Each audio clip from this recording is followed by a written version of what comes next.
ನನಗೂ ಭಾಳ ವಿಷಾದ ಇದೆ, ಹ್ಮ್. ಖಂಡಿತ ವಿಷಾದ ಇದೆ. ಯಾಕಂದರೆ ಇದಾಗಬಾರ್ದಾಗಿತ್ತು. ಯಾಕಂದರೆ ಪ್ರಜ್ವಲ್ ಅವರು ನಮ್ಮ ಸಿನಿಮಾದ ನಾಯಕರು. ಹ್ಮ್. ನಾಯಕ ಇಲ್ಲದೆ ಸಿನಿಮಾ ಇಲ್ಲ, ಅಲ್ವಾ?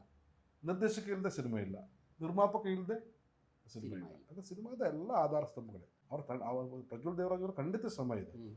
ಅವರನ್ನು ಕೂಡ ಈ ಪ್ರೊಡಕ್ಷನ್ ಹೌಸ್ ಒಳಗೆ ಸೇರಿಸ್ಕೊಂಡು ಓಕೆ. ಈ ಪ್ರಚಾರ ಕಾರ್ಯದಲ್ಲಿ ಹ್ಮ್.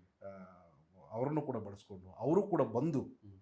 ಈ ಸಂತೋಷವನ್ನು ಪಡುವಂಥದ್ದು, ಈ ಶ್ರಮ, ನಾವೆಲ್ಲ ನಾವು ಬಿತ್ತೋದು ನಾವು, ಕೊಯ್ಯೋದು ನಾವು, ತಿನ್ನೋದು ಯಾರು ಅಂತ ಹೇಳಿದ್ರೆ ಬೇಜಾರಾಗುತ್ತೆ. ಹ್ಮ್. ನಾನು ಅನ್ನೋದು ಇಲ್ಲಿ ಏನೂ ಇಲ್ಲ. ಏನಿಲ್ಲ. ಎಂತೆಂಥ ದೊಡ್ಡ ದೊಡ್ಡವರು ನಮ್ಮನ್ನು ಬಿಟ್ಟು ಹೊಟ್ಟೋಗ್ಬಿಟ್ಟಿದ್ದಾರೆ. ನಿಜ. ಯಾರು ಶಾಶ್ವತ ಹೌದು. ಹಾಗಾಗಿ ನಾವು ಸ್ವಲ್ಪ ತಾಳ್ಮೆ ತಗೊಂಡು ಎರಡೂ ಕಡೆಯಿಂದಲೂ ಹ್ಮ್. ಒಂದು ಲೆವೆಲಿಗೆ ಬಂದು ಓಕೆ. ಇಡೀ ತಂಡ ಮತ್ತೆ ಸೇರಲಿ, ಹ್ಮ್. ದೊಡ್ಡ ಯಶಸ್ಸನ್ನು ನಾವೆಲ್ಲರೂ ಸೇರಿಕೊಂಡು ಎಂಜಾಯ್ ಮಾಡೋಣ ಅನ್ನೋದು ನನಗೆ ಆಸೆ ಇದೆ. ಓಕೆ. ಆಗಬಾರ್ದಾಗಿತ್ತು, ಅದು ಆಗ್ಬಿಟ್ಟಿದೆ. ಓಕೆ. ಅದನ್ನು ನಾವು ನಮ್ಮ ಮನೆ ವಿಷಯಗಳನ್ನು ಎಲ್ಲ ಪ್ರೊಡಕ್ಷನ್, ಎಲ್ಲ ಸಿನಿಮಾ ರಂಗದಲ್ಲೂ ಕಥೆಗಳಿದೆ. ಆದರೆ ನಾವೇನು ಮಾಡ್ತೀವಿ, ನಾವು ಅದನ್ನು ತೋರಿಸ್ಕೊಳ್ಳೋದಿಲ್ಲ. ಎಸ್. ಬಟ್ ಇದು ತೋರಿಕೆ ಆಗಿಬಿಟ್ಟಿದೆ, ಜನರಿಗೆ ಗೊತ್ತಾಗಿದೆ. ಹ್ಮ್. ಜನರ ಬಾಯಿಗೆ ನಾವು ಆಹಾರ ಆಗಿಬಿಟ್ಟಿದ್ದೀವಿ. ಹ್ಮ್. ಟ್ರೋಲ್ ಪೇಜ್ಗಳಲ್ಲಿ ಸುತ್ತಾ ಇದ್ದೀವಿ ನಾವು. ಹೌದು.